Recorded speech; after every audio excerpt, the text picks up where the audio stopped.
என்னடா பாக்குற? கணக்கு போட்டியா? இல்ல, இப்பதான் கணக்கு பண்ணிக்கிட்டு இருக்கேன்.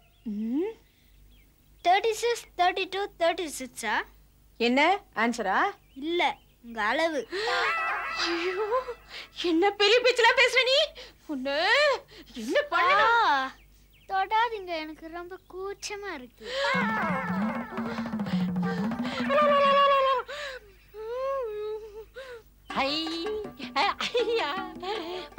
uncle. 702 uncle. 387 uncle.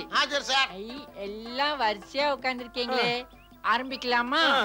அப்புறம் வலிக்குன்னு சொல்லக்கூடாது. ஓகே, முக்கா 3 வாட்டி. சின்ன குதிரை, அது ஒரு பெரிய குதிரை, பெரிய குதிரை, எல்லா குதிரையும் தாண்டிட்டேன்னு ஜீப் மாமா வந்தாச்சு.